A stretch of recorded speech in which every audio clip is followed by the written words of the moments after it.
impressive, Mina, part of Herbert's game? The level of difficulty. The Broncos defense was excellent in this game. back to I mean, themselves. that four-man rush with Nick Bonito and Jonathan Cooper was living in the backfield. 60% pressure rate with the four-man rush.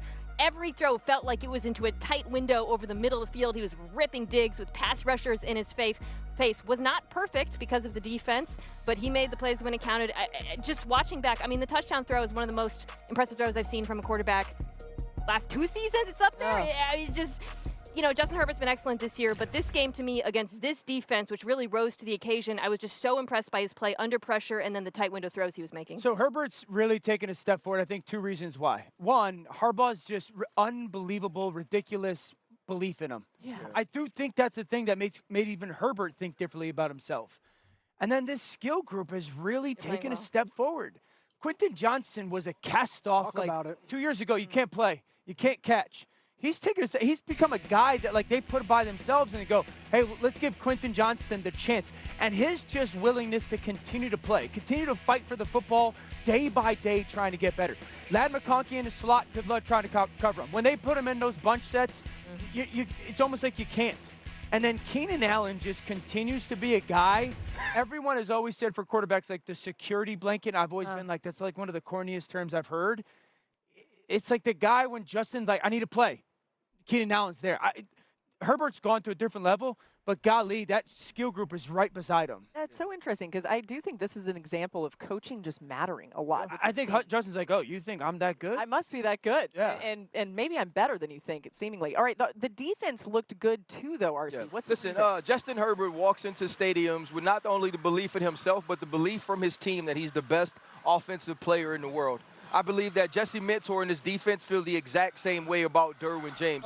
There's Myles Garrett, and then there's Derwin James. He's somebody that can just absolutely take over a game. 4 tackles for loss in this game, 12 total tackles. He also added a sack, and he was everywhere you could possibly be and only be one person. And not only is he doing it, he's doing it with enthusiasm. He's doing it with aggression. He's doing it with effort on top of being ultimately talented. I love the way that they use Derwin James. They keep him around the ball. He's the big nickel. He's the normal nickel. He's the dime in different sub packages. Everything he's asked to do, he can handle it from an intelligent standpoint, but physically, he is just out of this world. There is no other player in the league exactly like Derwin James. Let me ask you. Now listen, Broncos fans. Did you hear them just praise the Chargers nonstop? What Justin Herbert's doing offensively with Quentin Johnson, Keenan Allen, the throws that he was making against an insane defense, and now the Chargers defense just getting after it. And the Broncos were right there. The Broncos had that game won. They should have won that game.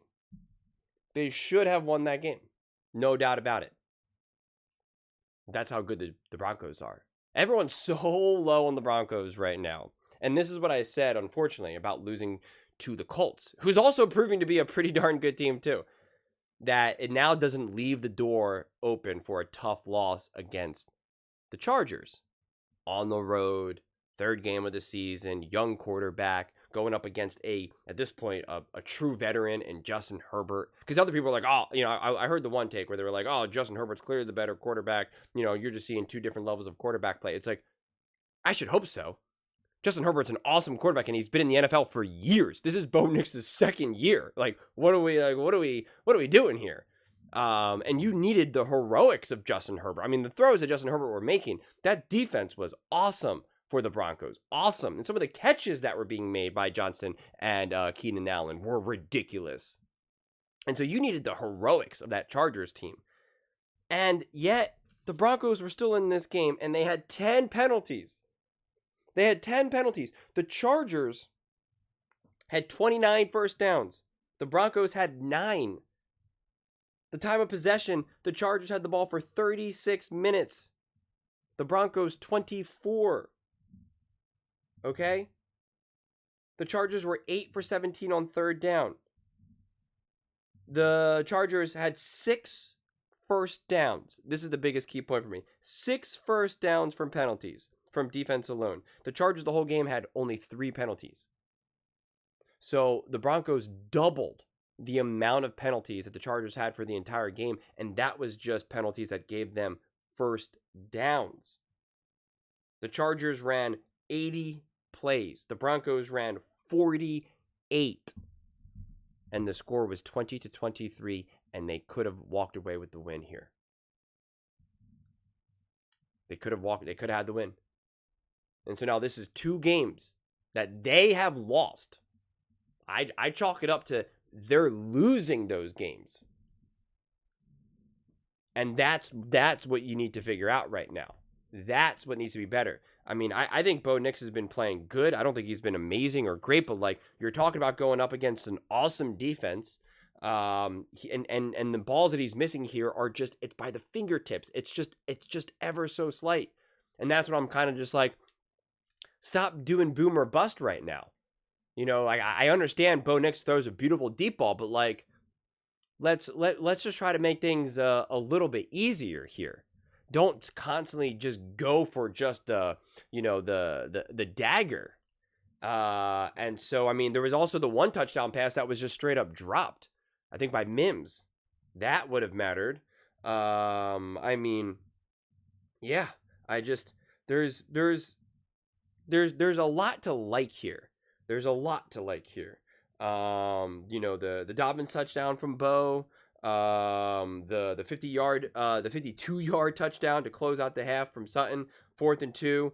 I mean, I think there's a lot of positives here, and it's just funny to me because someone like Nick Ray, I just did a clip of him where he was talking all about the Chargers defense, and he's like, yeah, I don't think the Broncos have been playing that well, and Bo Nix has been okay, and it's just like, but then like later on in the show, he goes on to say that the Chargers have arguably the best defense in the NFL, and it's like, all right, if that's the case, well then he actually played pretty well, pretty decent, because this defense was swallowing them up.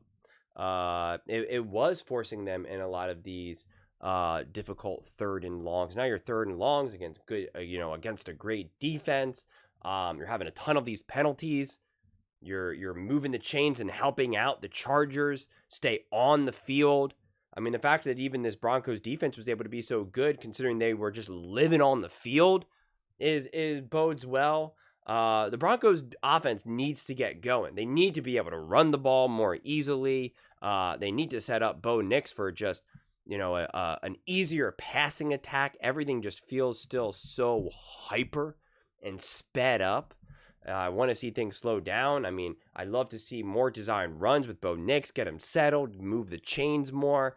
Like I would love to see a lot more of a rhythm to this offense. But I don't know how you guys feel, but like it feels like right now every game you watch, when it's like 3rd down, no matter when it is in the game, it just feels like it's the most intense moment in the game. You're like, oh god, gotta get this 3rd down, gotta get this third. It just, everything just feels. If you didn't know what the score was, if you didn't know what quarter it was, what it was, you would just think like, oh my god, is this the final play of the game right now? Like, is it either they convert this and they win, or they drop it and they lose? Like, what's the story here? Everything just feels so intense, and you can even see on some of these big throws that Sean Payton is dialing up for Bo Nix. It's just like every big throw is like a gotta have it moment. And it's like, oh man, are you down by 6 right now? Like, are you down by 2 scores with 2 minutes and 30 seconds left? And so you gotta score right now on this side of the 2-minute warning so that you can then get the 2-minute warning and then 3 timeouts and get the ball back. Like, why does everything feel so hyper? Why does everything feel like your fist is as clenched, as tight as it possibly can be? And I'm like watching this game and I feel like I'm like so sped up. And which is crazy because Justin Herbert is, again, pressured like greater than 60% of the time. And you're just like, yet it's still, things still kind of feel a little bit slower on that pace. Don't get me wrong, they were sped up too, but like understandably so with all the pressure. But it's just, I watched the Broncos play now against the Colts and against the Chargers. I guess actually all 3 games so far this season. I'm just like, everything just feels so sped up. Everything just feels so intense. Every throw, every down, every 3rd down especially just feels like it's just like, all right, guys, this is it. This is it. This is the moment. This is what we've all been waiting for. And it's just like, we all need to chill. It's just like, I don't know the solution. A lot of that is usually just like play good defense and run the ball. But they haven't had the most success doing that. Like, I know here, bottom line, 11 carries for 83 yards, 7.5 yards per carry. Sounds good. And, but 41 of those yards did come from a single rush. And listen, that's always subject to happen. And all of these things, it's like that you get some of these breakout runs, which is great. But the problem is it just feels like too many times where they hand the ball off, it just goes nowhere. So even if you do end up breaking out a big run and all of that, it just seems too reliably that it's just like, oh great, we got a yard. Oh great, we got. Did we lose a yard? Or is it just 2nd and 10 or is it 2nd and 11 now? Like that seems to happen to me too often. And like I said, man, when you have 9 first downs for the whole game and the Chargers have 29 first downs for the whole game, it's a tough existence here. And yeah, I'm curious. It's just this was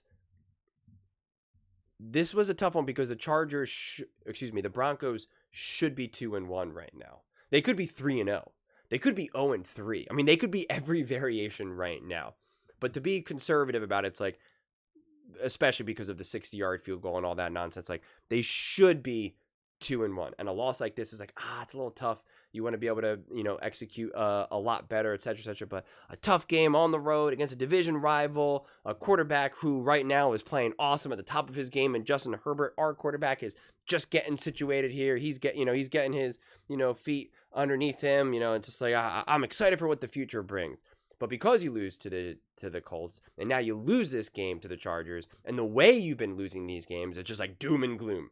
I saw this one Broncos fan page, I think it was, but it was like a big one with like lots of subscribers and whatnot. I was like, when are we gonna have a conversation about Bo Nix? And I'm seeing fans be like, well, they need to start Stidham and stuff, and it's just like, what are everyone's got it so backwards and twisted right now. Like, what are we saying? Like, it's just everything just feels so all over the place right now. And I don't think it's necessary. And now they have a good schedule ahead of them where there should be a lot of wins for them.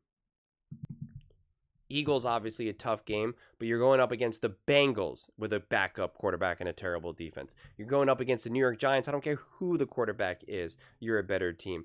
The Jets, right? And then the Giants, and then the Cowboys, and then the Texans, and then the Raiders. I mean, this is a lot. I mean, like, it's kind of crazy. And when you really look at this, because if you were just 2-1 here, you beat the Bengals, let's say you lose to the Eagles, then it just win. We'll see against the Cowboys. But I mean, again, that defense has been awful, and I trust the defense for the Broncos against Dak Prescott and that offense.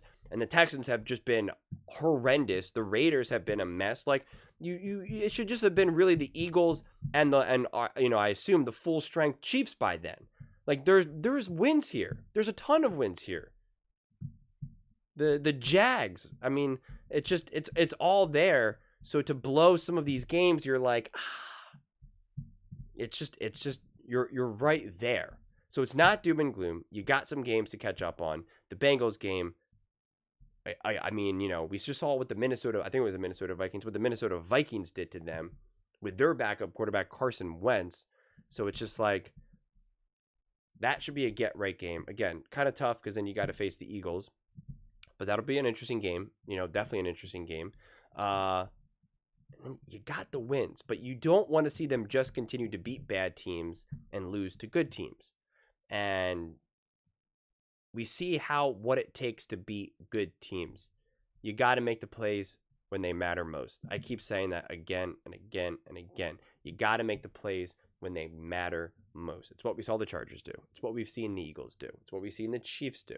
It's what we've seen the Rams do. It's like, you gotta make the play when it matters most. And right now, the Broncos, in those 2 games that they lost, they did not make the plays when they mattered most, and that directly leads them to go 0-2 in those games.